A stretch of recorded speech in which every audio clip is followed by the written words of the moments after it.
What's up guys, Matt back again with another video, and this is the Ichiban Kuji Dragon Ball GT The Greatest Saiyan, and in today's video we'll be reviewing the entire set. Before we dive into the video, please remember to subscribe and hit the bell, like the video, comment your thoughts down below for us to discuss, follow me on my socials, and consider becoming a YouTube member to enter into our monthly giveaways and Discord server so our community can help you on your Dragon Ball figure collecting journey.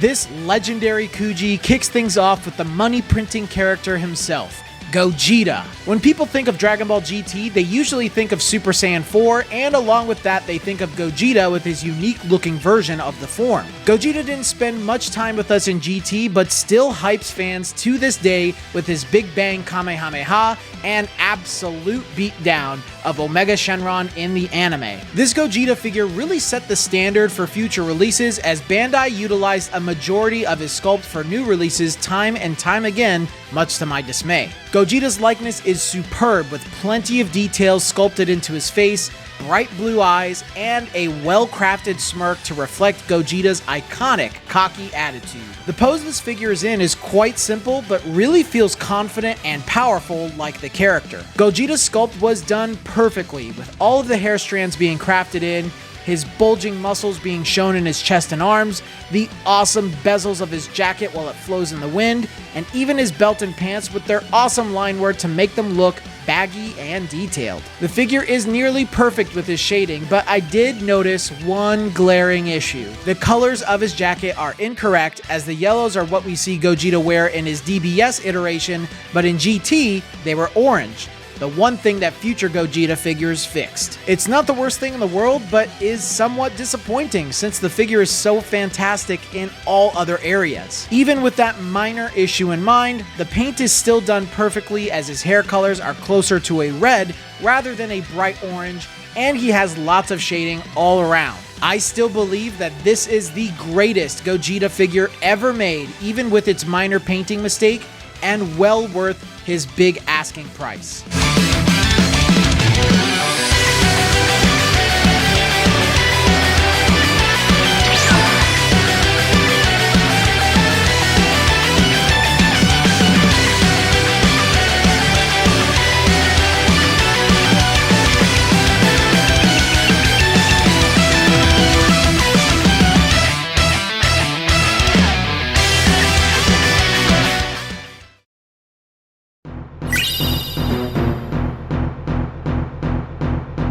The face of Dragon Ball GT, and as the great Carthus Dojo likes to say, GT stands for Goku time. Super Saiyan 4 is one of the best looking forms, and Goku does a fantastic job at pushing that narrative on his own. Goku gaining control of his golden Oozaru form thanks to Pan to then transform into his most powerful form for the longest time is iconic. Super Saiyan 4 Goku has been featured in so many video games and merchandise growing up that it isn't hard to understand why so many people love this form above all of his others, canon or not. Masterlies and Bandai did a spectacular job at giving us quite literally the best Super Saiyan 4 Goku figure. His likeness is perfect, with plenty of detail sculpted onto his face, and great use of paint to color the reds around his eyes and the yellows within them. I love the deep black paint used for his hair that contrasts with the bright pinks on his torso too. Goku's sculpt has plenty of texturing on his fur and clothes, as well as lots of details for his awesome and wild hair sculpt. The figure, like all the others within this set, has shading all throughout to really add some detail and depth. While it would have been cool to see him doing his Kamehameha times 10 or Super Dragon Fist for his pose,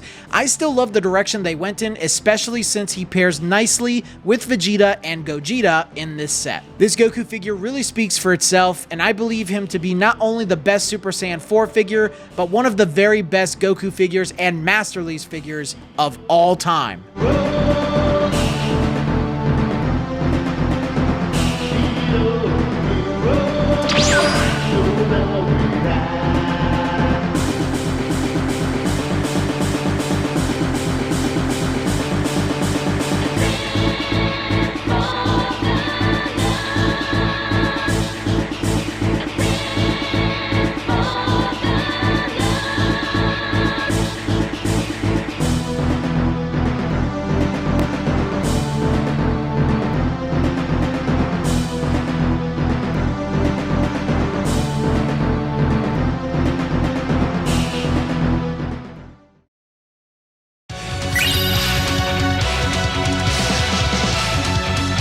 Vegeta doesn't get enough Masterlies figures, but it does give me some peace of mind knowing that early on he got some of the best ones, and this Super Saiyan 4 Vegeta figure proves that point. Super Saiyan 4 Vegeta, like Gogeta, was featured briefly in the anime since he almost immediately fuses with Goku after showing up and gaining this form. The design is similar to Goku, but elects to go with a more red color for his fur, bluish green eyes, and slightly browner hair on his head. Vegeta's face seems to push some people off from truly appreciating this figure, as the argument I see most often is that his forehead is too large. I respectfully disagree, as Vegeta is almost always depicted with a large forehead and has a perfect likeness on this figure. Like Goku and Gogeta, he has plenty of details on his face and expert painting around the eyes. His hair sculpt is wonderful and pays close attention to have it look one-to-one with his anime counterpart. He has the same expert texturing on his fur and pants, which also have some of the best uses of shading in the set. I love how the dark and light blues mix with some blacks on his pants to really make him pop. Vegeta also is slightly shorter than Goku, which is another key detail I love seeing in Masterlies for scaling purposes. This Vegeta figure easily comes off as one of the best you can own and is a must-have for all collectors.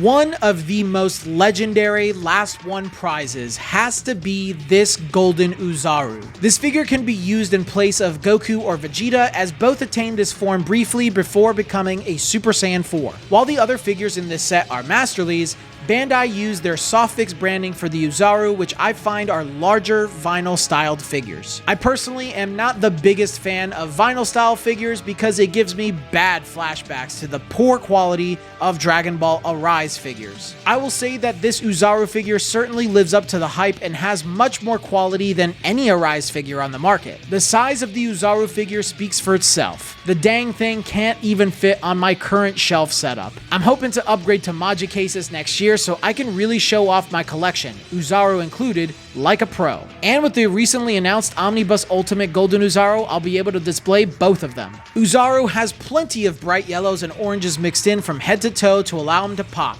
He's pretty hollow like most vinyl figures, but in this case, I find it to be a plus since his size would leave me anxious to him being damaged on an accidental fall. The weight really sits in the feet and tail of the figure to allow him to be a little bit more well balanced. His face has plenty of details like veins, his glowing red eyes, and his sharp, ferocious teeth. The figure's pose is imposing and iconic that will stand out in anyone's collection. Now, I know he isn't one-to-one from a scaling perspective from the anime, but if Bandai actually made these Oozaru and Dragon figures the same height as they are in the anime, then they'd probably not fit in a regular person's room, much less their display. So my rule of thumb with large figures like this is they have to look large in comparison to the rest of their set to make us collectors feel truly satisfied. This Oozaru asks for a high price to pick him up, but for good reason. He's a holy grail and a huge flex to have in your collection, whether you like big figures or not.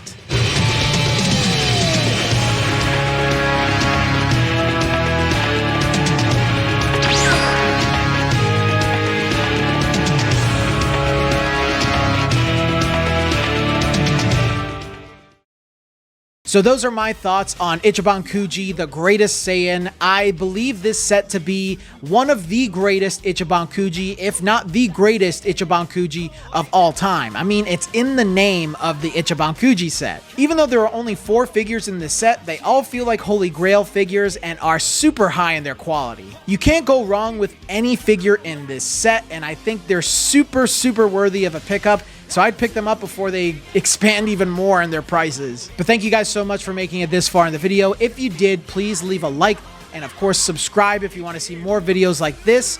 And if you want me to review another older Kuji in this format as a complete Kuji review, please let me know down in the comment section below. I will definitely consider it. If you haven't seen it on my channel, I have a whole playlist of these complete Kuji reviews for you to check out. We're also doing giveaways on this channel, so if you want to become a YouTube member today, you can become a $3 member to either just join the Discord with a super awesome community of great people and friends that I've grown to know, or you can go on the higher tiers to start winning Crane figures. We're also giving away the Dragon History Ichiban Kuji this month, and we'll continue to do that every single month for our community. So jump on in, help us grow, and of course, we're going to help you become an even better Dragon Ball collector. But I think that's all I've got for you today. Until the next video, guys, I will see you all later.